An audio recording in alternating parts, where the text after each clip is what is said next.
All right, everybody. I will see you in about an hour. Okay, all right. I'll see you soon.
This series of talks has been given the title Returning to Source,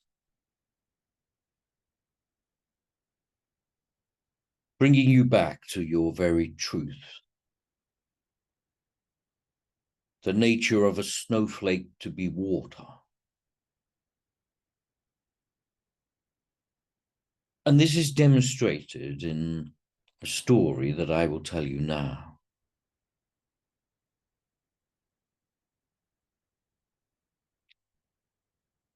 Krishna fell in love with Radha. And Krishna said to Radha one day, I see you as the moon. And she became offended by this and walked away. And he could not find her. And he went to see the milkmaids and said, have you seen my beloved? But they were so in love with Krishna that all they saw was him and had not seen anyone else.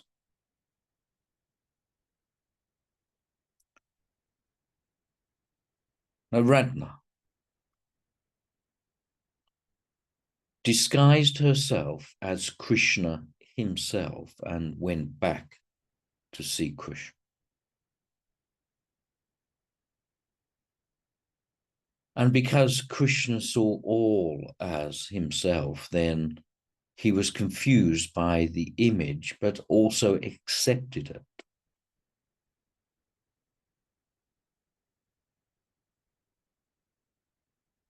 Until he realized that the Krishna in front of him was his beloved. Did he then return back to his sense of self?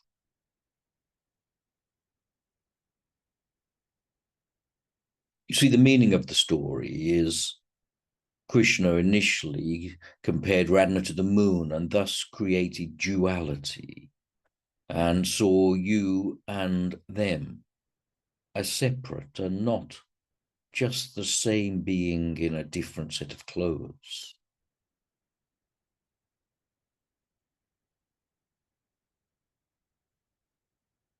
And the milkmaids were significant of the reminders that were required, that come to each of you, to remind you that you are the same you in many different forms.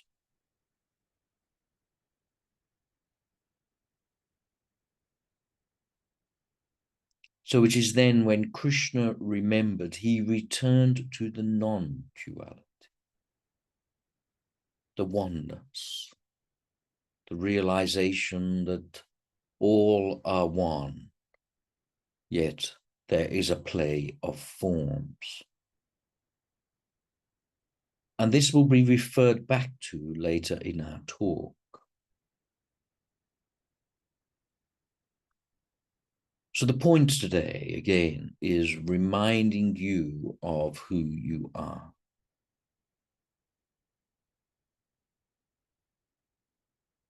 And we will say it in a way that will help some of you with the process of awakening and the way and time that it takes.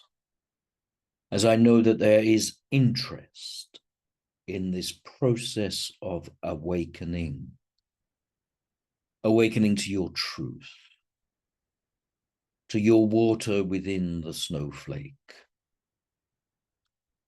to the source, the creator within one and all. So, I believe we have some names on the healing list, Brandon. May I have those now, please? Yes, we do. David Omo, Sonia, Jeanette, Teresa, Denise and Steve, Erica, Mary, Jeannie and Mark Garrett, Heather and Adrian Groves, Stephanie, Lena Montalbano, Suzette, Natalie, Dave, Nolan, Griffin, Eileen, Taylor, Venkat, Carrie, Karen and Ross Kleinman, Lulu, Mosby and Libby, Uncle Mark, Abby, Lisa Lord, Nicole N., Helen, Chris and Howard, Stephanos and Andreas, Stella, Irene, George, Sophie, Angelina, Dimitri, Miria, Kirsten Barnes, Angela, Tracy, Eric, Stephen and Matthew, Marianne and Jody, Jill, Katie, Mitch, Louise and John, Helen, Courtney, Lorna, Rosemary, Suzanne, Vicky and Steve, Raylene Parsons, Neil, Josh and Megan, and David Evans, who recently transitioned. Thank you.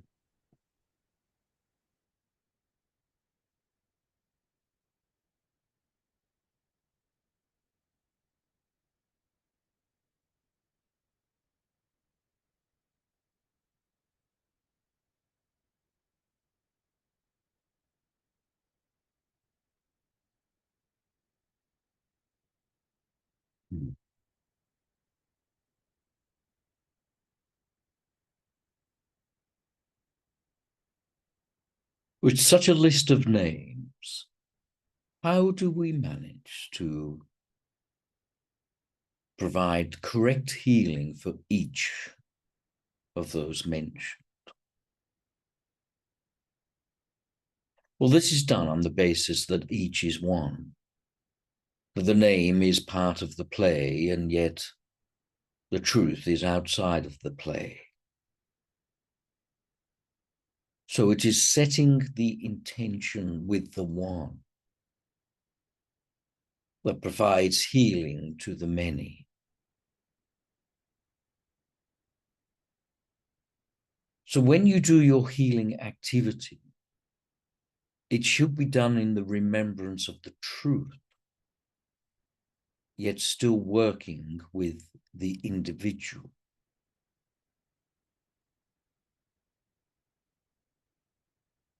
It is from that truth that true healing will take place, not from the point of individual, although they will receive and should feel the effects.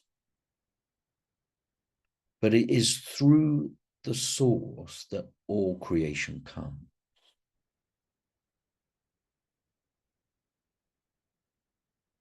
So the process of healing is there.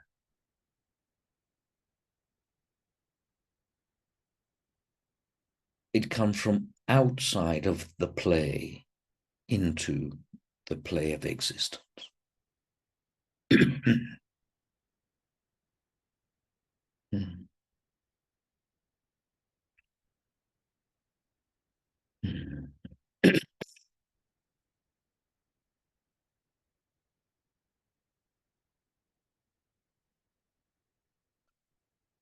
And Brandon, I want to pass on a story to you, if you do not mind.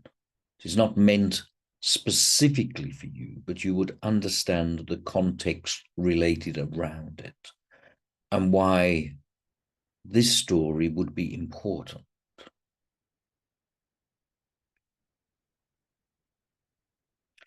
A wise man was talking to a disciple. And the wise man said, if I was to give you $10, would you sell your happiness to me? And the disciple said, no, I would not. What if I gave you $100? Can I then buy your happiness and you not be happy any longer for $100? And the disciple said, no, I would not sell it for $100. What about 1,000? And again, the student said no. The wise man said, well, what if I offer you my last and final figure of $1 million? Can I now buy your happiness?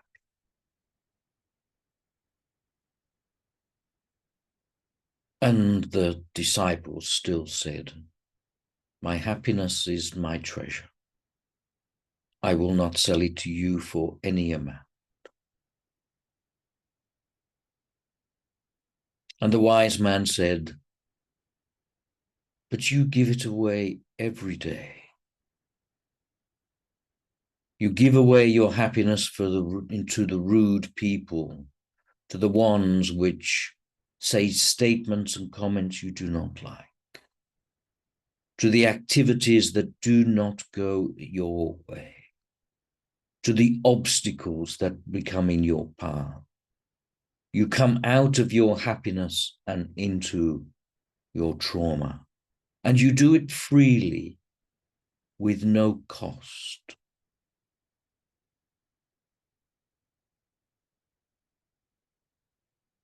Simple act of awareness.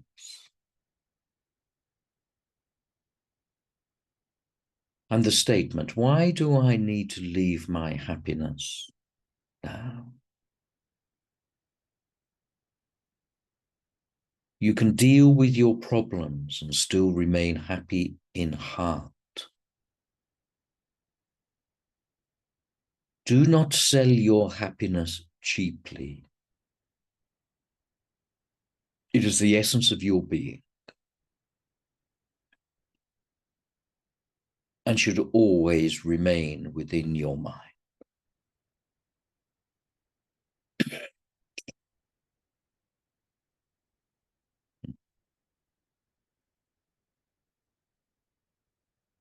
In the Bible, there is the story of the Garden of Eden, when Adam and Eve joyously accepted the creation and the beauty they had all around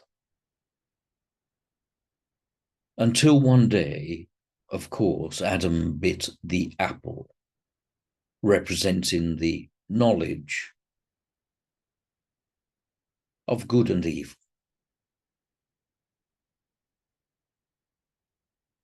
And from that day, Adam then decided to be clothed and covered his genitalia with a fig leaf. And God said to Adam, who told you that you were naked?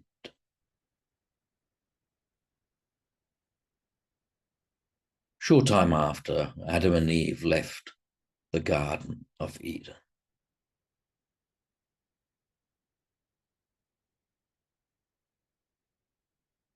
The story, of course, is significant of the one becoming or desiring to become other in order to recognize and see the truth of itself. The Garden of Eden represented by the singularity. All is one, where everything is in order and is with beauty. And as soon as the knowledge of duality occurred with the bite of the apple, then the forgetting began. And as they left that Garden of Eden,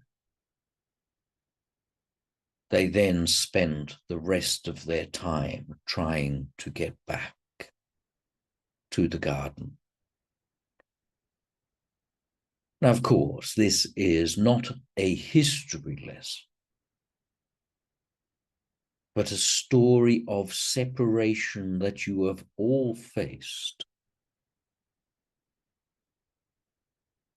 That you separate from source, or at least you believe you do, and you walk the paths of life trying to get back to your home.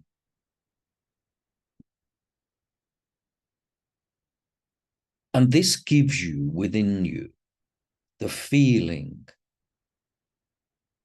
deep down that there is something more to life.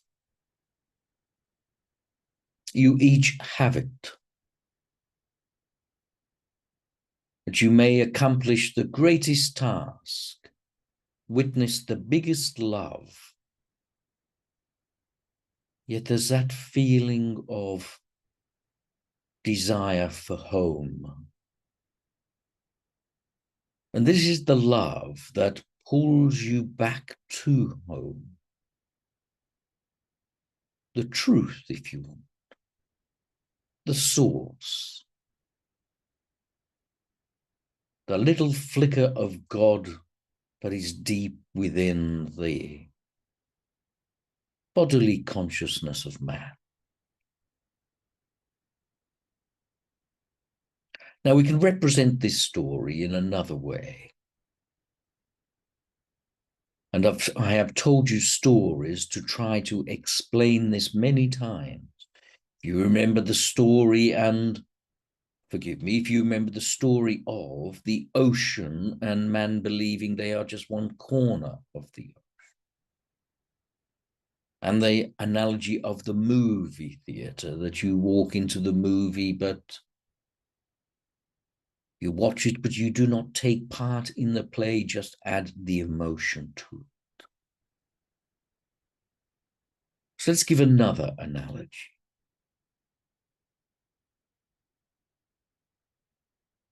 It is rather like a clock. When both hands are pointing upwards to 12, everything is in order. There appears to be just one hand of the clock, and there is unity.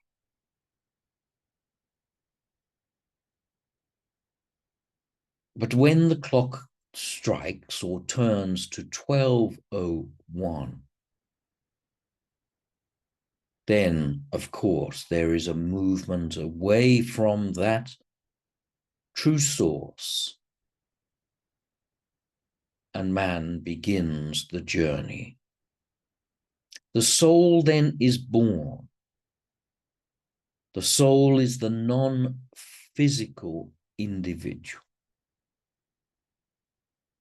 Now, the soul sees the play, realizes that all that you have in your physical life is just a play of existence. But it has not realized yet the duality is a cover to the universality, the one. And so the soul begins the play as the clock turns and discovers experiences and learns what it must learn. At 12:02, of course, the soul thinks it's an individual and must satisfy all it needs and wants. And here you could say this is the point of darkness, where is the pain of chasing your desires. There is only thought of self. What is good for me? What is mine? And an individual I. I want. I will. I desire.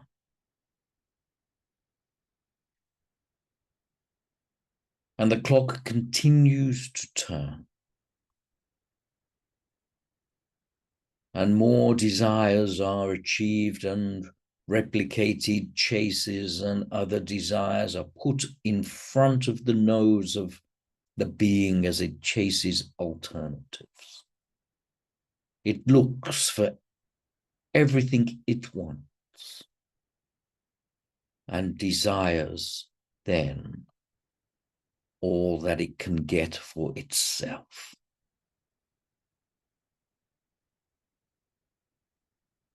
Now, this has taken many, many lifetimes to get along this clock.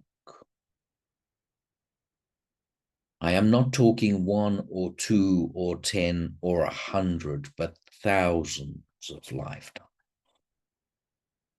over millions of years,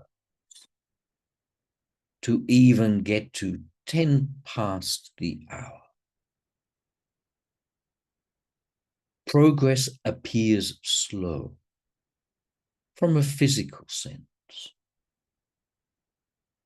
And you too feel like your progress on your spiritual path is taking an eternity.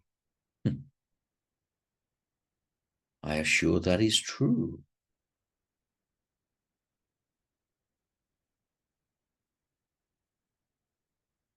And as we approach 6 o'clock,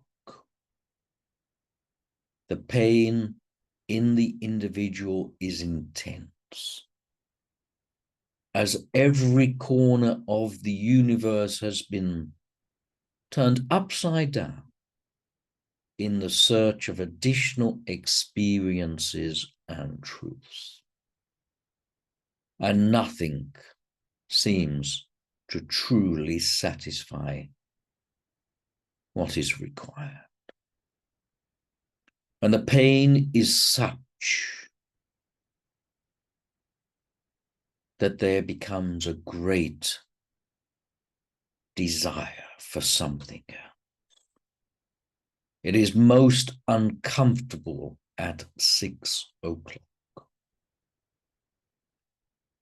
That the individual has no satisfactions left to it that it can find in the physical world.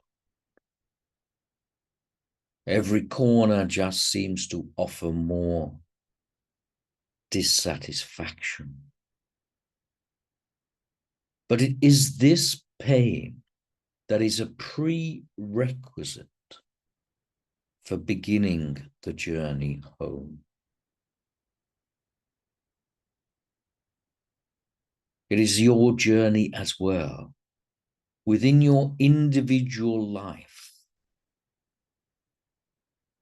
The clock is running at the individual lifetimes. The clock is running at the individual's life speed as well.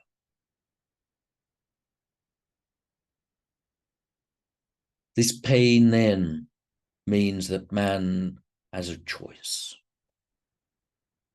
And this is the choice that I alluded to last week. The angel and the devil is in equal balance at 6 o'clock. The devil is what you know and what you chase,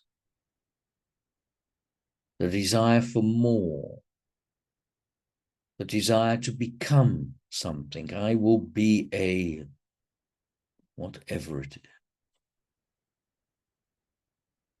And this pain, once realized, you know, will not deliver your truth.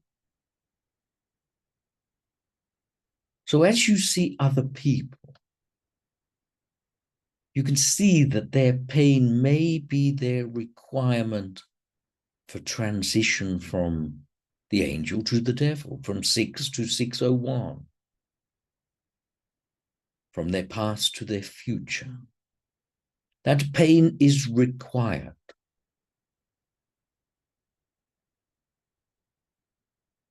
They must shed their shell,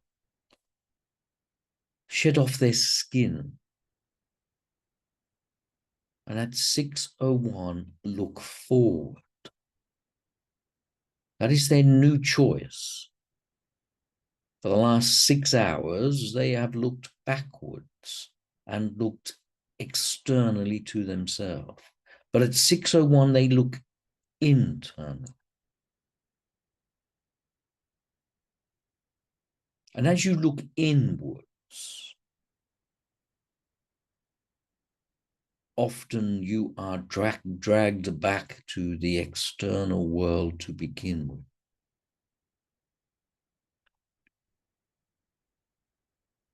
You see, the first half of your existence, and the same within your life, the first half of your life, let us say 40 years, the first 40 years you are acquiring. And the second 40 years you are releasing. As you begin to see what is important, not what is gainable. So at 6:01, the challenges are great. They could easily stay still, or they can begin to step forward. And this progress also seems rather slow. Again, you could refer this to the analogy of meditation. Challenge, understanding, practice, enjoyment. Too often people give in to the bodily self in meditation and do not ever experience the satisfactions to come.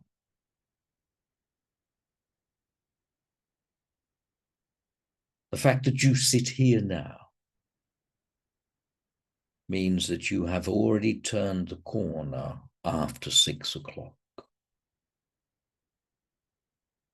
The strength of your progress is down to how much you can remember the progress that you are making, the journey home, if you would like.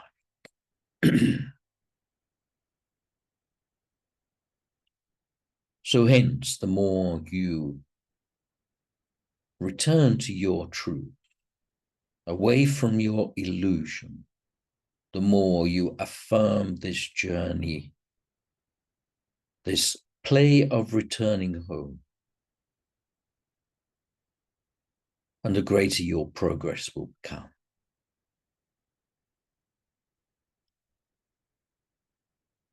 And as you strike the hour of 10 o'clock, your progress is true. Your understanding of self is taking many steps forward. You have let go of what serves you for what serves another. You understand your truth and you start to see the play in existence. You begin not to see an individual, but start to see what lies underneath the individual. And even at a few seconds before 12 o'clock, you then have to make the decision to lose the I, to find the duality for what it truly is and become the universality, the one. And here we have the Bodhisattva, who forever refuses to walk through the gates of home. The angels of life, who come back into the life of many individuals, comes back into the dream to wake you up. So which side of the clock would a bodhisattva work? At 12:01, at 2, at 4, at 8, at 10? They work everywhere. They do it not for their satisfaction, for their nirvana, rather for other samskara.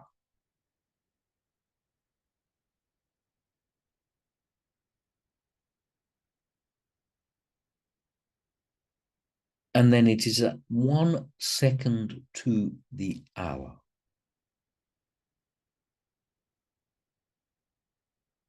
that the full realization is made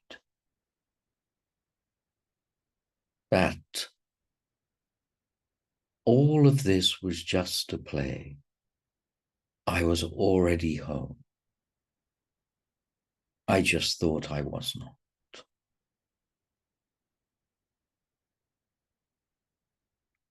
And within a short period of time, the individual will begin the journey again.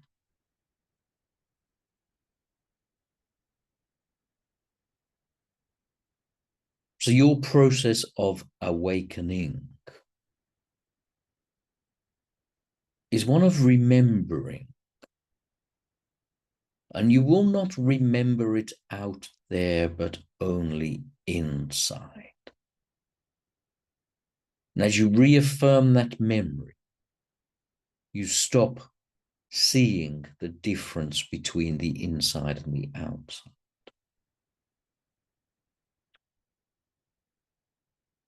Now, I have given this story before, more than once. But this journey from 12 until 12, the Buddha described it as like a mountain.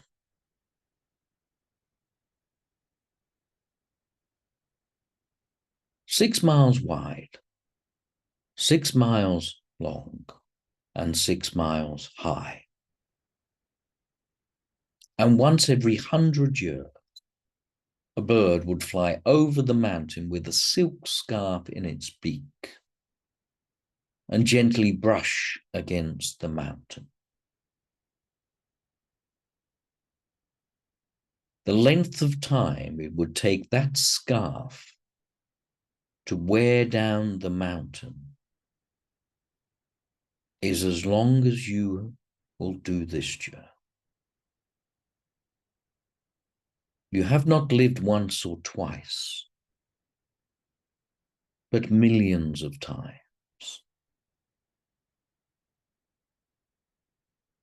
The time it takes for you to go from one existence to another is determined by where you are on the clock. One who feel that they are attached to body and circumstance of the body will be assured rebirth rather quickly. Those who are after 6 o'clock will have more and more choice in the delay that they will have between birth. As they go back to soul and see soul. Remember those words, they see the soul. I will come back to that. But as the soul, then they see that all of that down there is just a play that I must endure to resolve the karma that exists within the soul.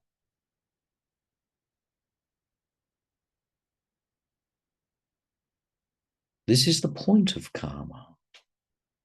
At soul level, the soul has it, the body experiences it.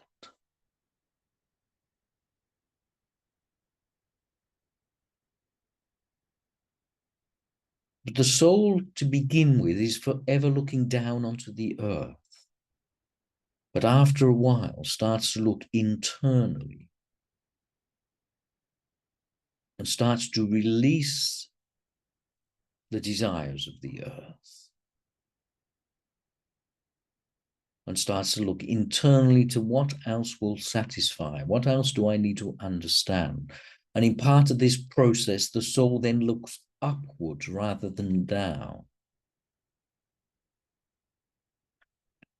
But you see, the true awareness was only ever looking through the soul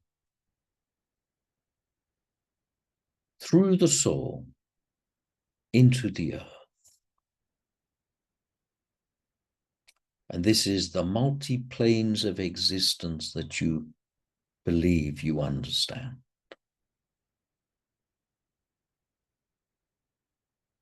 those at a few minutes to the hour can live in all the different realms, are held by none of them, and travel from the denseness of physicality to the individualness of the soul and beyond.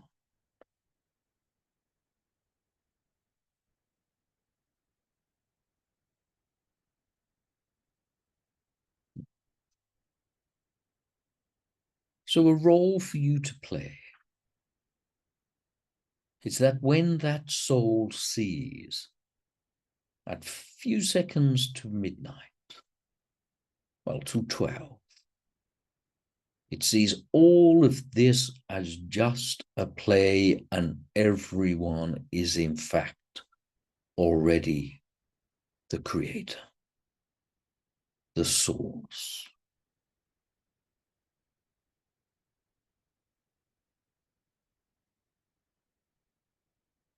So your quandary is remembering the source, the God, the spirit, while living in the play of life. And I referred to this last week, why at times you travel the path, you start, you stop, you start, you stop. That is very close to 6 o'clock where you are, a little after. So if you walked down the road and someone fell over in front of you,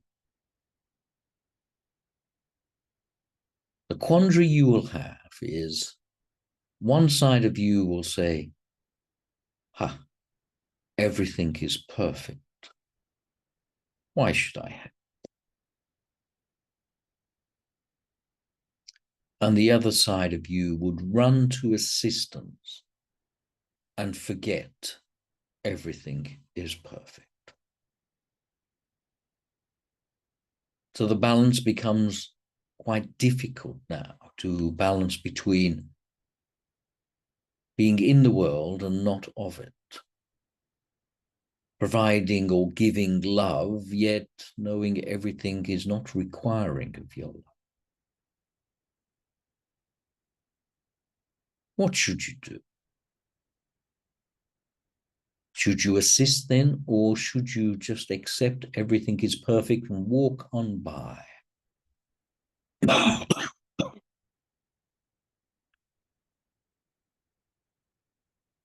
How should you help another? Does the other require help, or are you in fact blocking this despair at 6 o'clock by trying to help?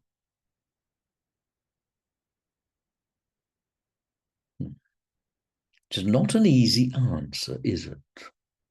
It's not obvious.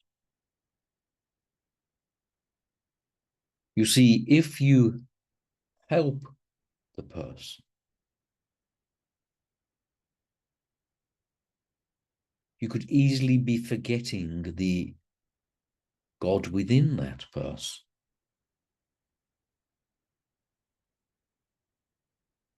If you do not help that person, then you could be forgetting the God outside of that.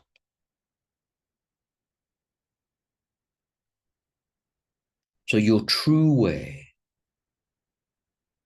is to deal with the one in front of you with love in your heart and have no bonds of attachment or desire. Have no avoidance to the circumstance that must be acted upon.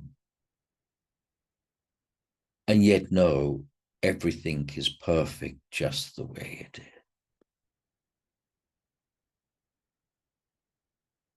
I have mentioned before, those at the bottom of the mountain, all they see is trees. But as one walks up the mountain, they see over the trees and then see over the clouds and see the sun.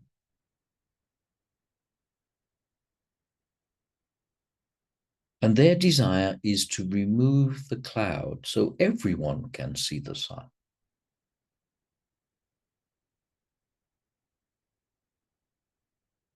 So be in the physical life.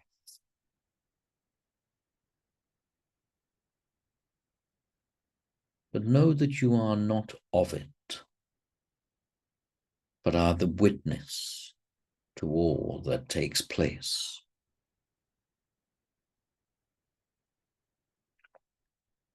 Your journey is like Adam and Eve. They believe that they were removed from the garden, but all that happened was they got knowledge of duality.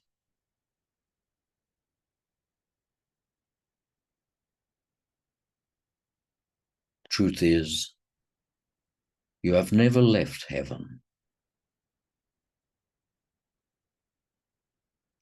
but you'll spend 1,000,000 years trying to get back to where you already are.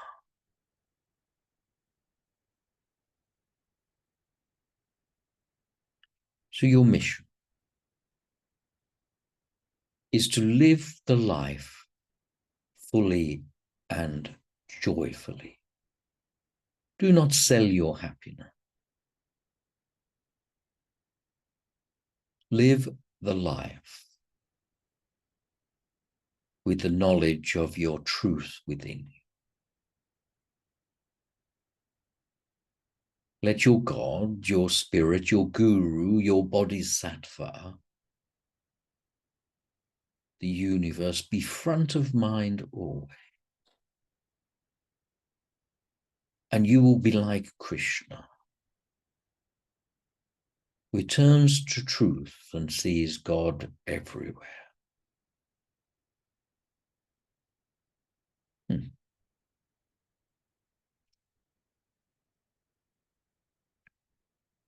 Acknowledge that feeling that is inside of you, a desire for something else, something more to life.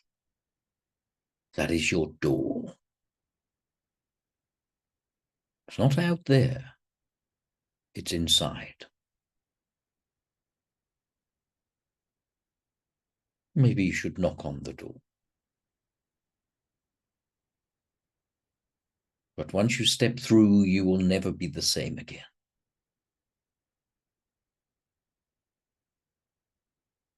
As your ego is most at risk at this time.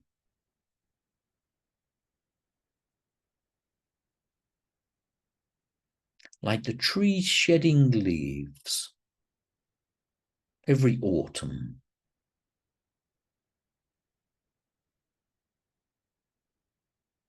the soul will shed bodies every 80 years. But the soul is unaffected.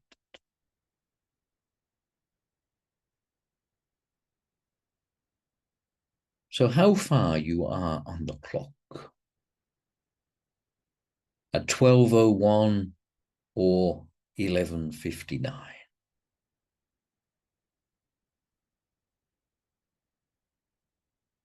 The answer is still the same. Seen clearly at 11:59 and not even the whisper of it at 12:01. The answer is come back to your truth.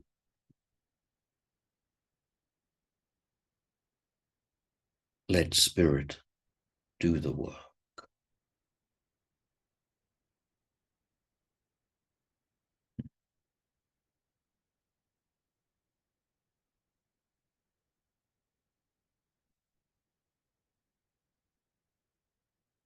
Last week, I also mentioned that the experiment that has taken place is coming to conclusion. And the medium within his mind now believes he has an understanding, an option, an offering, if you will, and has accepted it within his mind and even began to talk about it. And he will firm this up within a short period of time.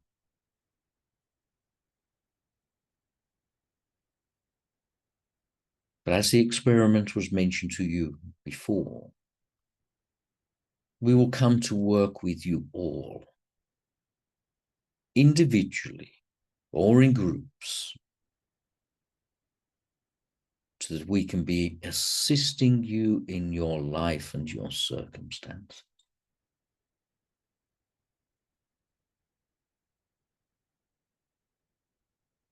He will figure this out in his time, the way it should work within the physical structure of life.